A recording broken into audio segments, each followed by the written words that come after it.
இருக்கான். எங்க பார்த்தா ஆள் வச்சிருக்கான். என்ன நீ சேஃபா இருக்கீல்ல? சேஃபா இருக்க, பிரச்சனை இல்ல. என் வாழ்க்கைய முடிச்சாச்சு. என்ன எனக்கு நீ அவ பேசின ரெக்கார்டு வச்சிருக்கியாடா? யார் பேசுறது? எல்லாமே இருக்கு. எனக்கு ஒன்னு செய்யறியா எனக்காக? என்ன என் வாழ்க்கையே முடிஞ்சிருச்சுன்னும் போது எனக்காக இது ஒன்னு மட்டும் எனக்காக செய்யடா. நீனு அவ பேசினால என்ன இது பண்ண சொல்லி பேசினான்னு என்கிட்ட ஒரு நாள் போட்டு காமிச்ச தெரியுமா? அந்த ரெக்கார்டு அவர் நம்பருக்கு நீ அனுப்பி விடுறியா? யார் நம்பருக்கு? அவரு உங்க அண்ணன் நம்பருக்கு. நான் அம்மா வீட்டுல இருக்கேன். நீ இந்த பக்கம்னா வந்துடாத, தயவு செய்து. புரியுதா? நீ வந்துடாத. நீனும் ஊருக்குள்ள இப்போதைக்கு வராத. உன்னை வெட்டணும்னு அங்கங்க ஆள் போட்டு வச்சிருக்காங்க. இங்கேயும் வந்து பாத்துட்டு போயிட்டு இருக்கான். புரியுதா? என் வாழ்க்கை முடிஞ்சிச்சு, சொல்லி முடிஞ்சிச்சு. என்ன இதுக்கு மேல என் பிள்ளைய வச்சு நான் என்ன பாத்துப்பேன். அது பிரச்சனை கிடையாது. என்ன மயிலாடுதுறை மாவட்டம் கொள்ளிடம் அருகே தெற்குராஜன் வாய்க்காலில் கடந்த 20ஆம் தேதியன்று அதிகாலையில் இளைஞர் ஒருவர் உடலில் வெட்டுக்காயங்களுடன் இறந்து கிடப்பதாக அவ்வழியாக சென்றவர்கள் போலீசாருக்கு தகவல் தெரிவித்தனர். சம்பவ இடத்திற்கு போலீசார் சென்றபோது உயிரிழந்தவரின் உடல் தண்ணீரில் அடித்துச் செல்லாமல் இருக்க பெரிய கல் ஒன்றில் கட்டி வைத்திருந்தது தெரிய வந்தது. உடனே உள்ளூர்வாசிகளின் உதவியோடு உடலை மீட்ட போலீசார் உடற்கூராய்விற்காக சீர்காழி அரசு மருத்துவமனைக்கு அனுப்பி வைத்தனர்.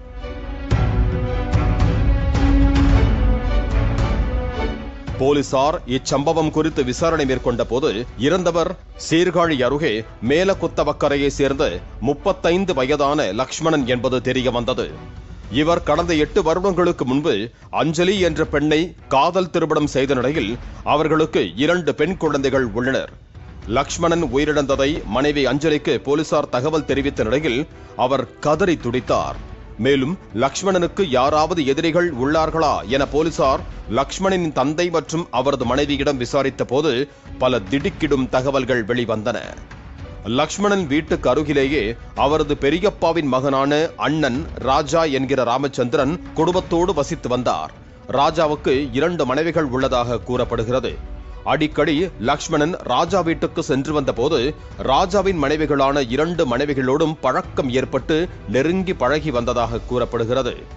ஒரு நாள் ராஜா வெளியே சென்ற நேரத்தில் வீட்டில் இருந்த ராஜாவின் மனைவிக்கு லக்ஷ்மணன் பூசணிக்காய் ஹல்வா கொடுக்க சென்ற போது நெருக்கமாக இருந்ததை ராஜா பார்த்ததாக சொல்லப்படுகிறது.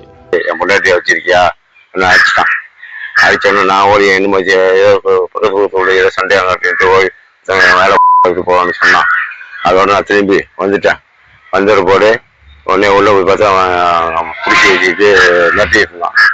கட்டின உடனே என்ன வச்சுட்டான், என் பொண்டாட்டி அடிச்சான், அடிச்சோன்னே வெளில ஒன்றுனா விட்டுடுவான்னு சொல்லி கட்டின உடனே இவன் எந்த போனான்னு தெரியல பிள்ளை. அதே வேகம் மரம் ஆள் காலையில் ஒரு 9 மணிக்கு வந்து இங்கே வந்து 10 லட்ச ரூபா பணம் கொடுத்துருங்க, நான் காதுக்காக முடிச்சிடுறேன், எதுவும் பேசாத அளவுக்கு நான் விட்டுறேன் அப்படின்னு மிரட்டினாங்க. எங்களுக்கு அந்த ராஜாங்கிறவங்க ராகுங்கிறவங்க உடனே நினைச்சிட்டேன். உடனே வந்து 10 லட்ச ரூபா குடிச்சிட்டீங்கன்னா ராகுங்கிறமா முடிச்சிடறான், அது அவன் பொண்டாட்டிய வச்சிருக்கான்னு சொன்னால அதுக்காக மிரட்டினோடனே நினைச்சிட்டான், ஓடிட்டான்.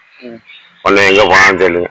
இதையடுத்து தனது தம்பி லக்ஷ்மணனிடம் தனது மனைவியுடன் ஏற்பட்ட தகாத உறவை மறைப்பதற்கு 10 லட்சம் ரூபாய் பணம் தர வேண்டும், இல்லை என்றால் கொலை செய்து விடுவேன் என மிரட்டி வந்ததாக கூறப்படுகிறது.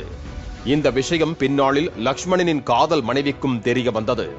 ராஜாங்கிற ஒரு வீட்டுக்கு வந்தாரு. வீட்டுக்கு வந்து உன் புருஷன் வந்து எங்கன்னு கேட்டேன். ஏன் மாமா எங்கன்னு தெரியல, என்ன விஷயம் மாமா சொல்லுங்கன்னா, உன் புருஷனை வெட்ட போறேன். என்ன மாமா நீ வந்து இந்த மாதிரி சொல்ற, வெட்ட போறேன்னு என்ன மாமா ஆச்சுன்னா, ஆமா அந்த மாதிரி என் பொண்டாட்டி வச்சிருக்கான், 10 லட்ச ரூபா பணம் கொடுத்தா விட்டுறான், இல்லைன்னா நான் வெட்டும்.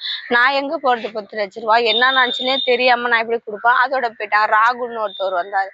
அவர் வந்து உன் புருஷன் எங்க, அவன் சொல்லு, இல்லைன்னா காசு கொடுங்க அப்படின்னதுக்கு, அதெல்லாம் தர முடியாது, என் வீட்டுக்காரர் எங்கன்னு தெரியல, நம்ம ஸ்டேஷன் கம்ப்ளைண்ட் கொடுக்க போறோம். அது கூட போயிட்டேன். அப்புறம் ஒரு 2-3 நாள் சென்று தெரியவே இல்லை யாரு என்னாலும் எனக்கு தெரியல, அவங்க நான் பார்த்ததே கிடையாது. அவங்களும் வந்து மிரட்டாங்க. நான் எங்க அக்கா வீட்டுக்கு வந்துட்டேன் பயந்துகிட்டு. கடந்த 3 மாதங்களுக்கு முன்பு ராஜாவின் மிரட்டலுக்கு பயந்து லக்ஷ்மணன் சென்னை ஆவடி பகுதியில் உள்ள தனது நண்பரின் வீட்டில் தலைமறைவாக இருந்து வந்துள்ளார்.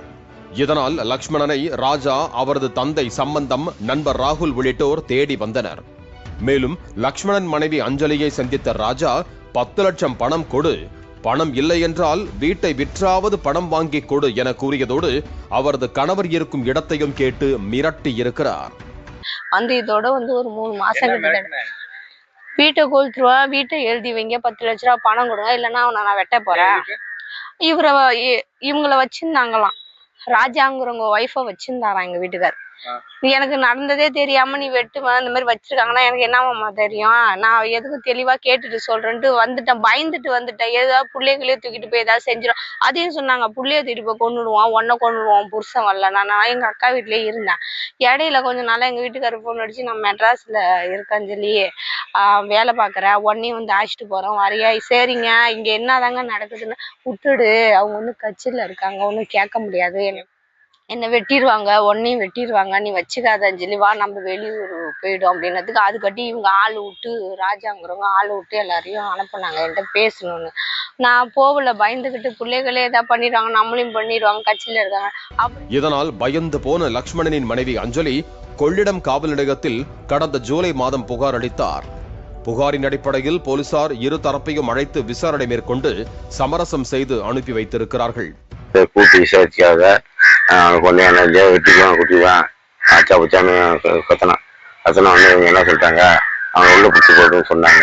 சொன்ன உடனே அவங்க என்ன செஞ்சாருன்னு இன்ஸ்பெக்டர் என்ன பேசினாலும் தெரியல. பேசின உடனே உடனே என்ன செஞ்சுட்டாங்க, எழுதி வாங்கிட்டாங்க. எந்த பிரச்சனையும் வச்சுக்கூடாது, அவங்கள்ட்ட தொடர்பு போகக்கூடாது, எங்கள்கிட்ட போகக்கூடாது, அந்த பையனை எதையும் பண்ணக்கூடாது போடக்கூடாதுன்னு எழுதி வாங்கிட்டாங்க. அந்த எழுதி வாங்கின நகலை எங்கள்கிட்ட கொடுக்கலீங்க. இந்த நிலையில் சென்னை ஆவடியில் தலைமறைவாக இருந்த லக்ஷ்மணனுக்கு இரவு 12 மணி அளவில் அவரது மனைவி வீடியோ கால் செய்துள்ளார். அப்போது ராஜா மற்றும் அவரது கூட்டாளிகள் தனது கணவரை அங்கு சென்று கடத்தியதாகவும் கணவரின் பின்னால் அவர்கள் இருந்ததை வீடியோ காலில் பார்த்ததாகவும் அவர் தெரிவித்துள்ளார். 1 மணி இருக்காது, நான் பேசக்குள்ள மணி 12. அப்பதானே இந்த மாதிரி நடக்குன்னு எல்லாருக்கும் உங்களுக்கு போன் அடிச்சு வர சொன்னேன். எங்க வீட்டுக்காரர் நான் வீடியோ கால் பேசிட்டு இருக்கக்குள்ள ஆள் எல்லாம் தெரியுது. என்னதுங்க அவரு வெள்ளை வேட்டி சட்டை, இவன் ராகுல், இவன்லாம் எனக்கு தெரியும். ஆனா ஆள் தெரியாத ஆளு ஒரு 4-5 பேர் இருந்தாங்க கையில. அப்ப அங்க ஆபீஸ்ல வேலை பாக்குறவங்க கூட என்கிட்ட பேசியிருக்காங்க. அதுதாங்க தெரியல. என்கிட்ட அந்த ஆபீஸ்ல வேலை பாக்குறவங்க ஒரு அண்ணன் ஒரு அக்கா சாப்பாடு இவங்களுக்கு கொடுப்பாங்க. அவங்க பேசுற, நீங்க வந்துறியாமா, வரங்கா அப்படிம்பா, இங்க வந்து இருங்க, நாங்க பேசியிருக்கே தூக்கிட்டாங்க. இதனால் பதறிப்போன லக்ஷ்மணனின் மனைவி உடனடியாக கணவர் தங்கியிருந்த அறையில் இருந்த நண்பருக்கு போன் செய்து கேட்டபோது சிலர் லக்ஷ்மணனை கடத்தி சென்று விட்டதாக தெரிவித்துள்ளார். பின்னர் ராஜாவின் மொபைல் எண்ணுக்கு கால் செய்து தனது கணவரை விட்டுவிடுமாறு கெஞ்சிய போது, உன் கணவனை முடித்துவிட்டு உனக்கு போன் செய்கிறேன் என போன் காலை அவர் துண்டித்து விட்டதாக லக்ஷ்மணனின் மனைவி தெரிவித்துள்ளார். சொன்னாங்க முடிச்சிட்டு போன் அடிக்கிறான்னாங்க, முடிச்சிட்டு போன் அடிக்கிறான் அப்படின்னாங்க.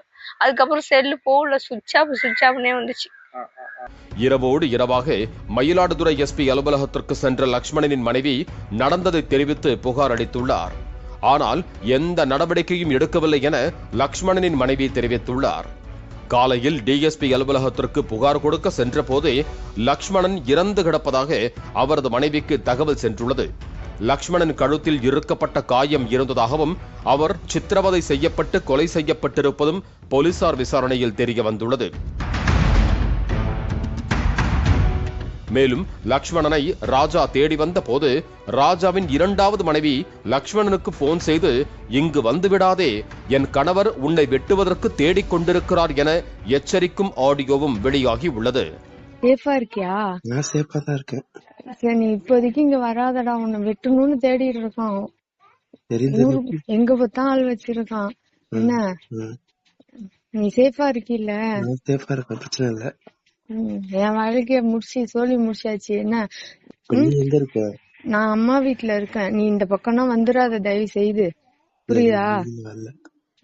நீ வந்துடாத, நீனும் ஊருக்குள்ள இப்போதைக்கு வராத. உன்னை வெட்டணும்னு அங்கங்க ஆள் போட்டு வச்சிருக்கான். அவன் இங்கேயும் வந்து பாத்துட்டு போயிட்டு இருக்கான். என் கணவனின் முதல் மனைவியோடு நீ தகாத உறவில் இருந்த போது இருந்த ஆடியோவையும் வேறு எண்ணில் இருந்து கணவனுக்கு அனுப்பிவிடு, அப்போதுதான் முதல் மனைவி பற்றியும் தனது கணவனுக்கு தெரியும் என சத்யா லக்ஷ்மணனிடம் கூறியிருக்கிறார். நான் சொன்னதுக்கு நீ நம்பலல்ல, அவ செஞ்சுட்டாங்க. அதனால நீ எனக்கு அவ எப்படியாப்பட்டவன்றத அவன் அந்த ஆள் புரிஞ்சுக்கணும். சரி. என்ன நீ அவ பேசின அந்த 2-3 இதுனா இருக்கு தெரியுமா, பர்சனலா பேசுனது, ஆமா ஆமா. அத செலக்டபிளா பண்ணி உன் செல்லே இருந்து அனுப்பாம, நான் யார் செல்லையாவது இது பண்ணி, புரியுதா, புரியுது. வேற செல்லுக்காவது இது பண்ணி அனுப்பி விடு. இல்ல சரி ரைட்டு. என்ன நிஜமா சொல்றேன், அவளை பத்தி அவனுக்கு தெரியணும்டா. என்ன எனக்காக நீ எனக்காக இத நீ செய்யற, கண்டிப்பா புரியுதா, கண்டிப்பா. என்ன செய்யற, இத நீ செய்யற.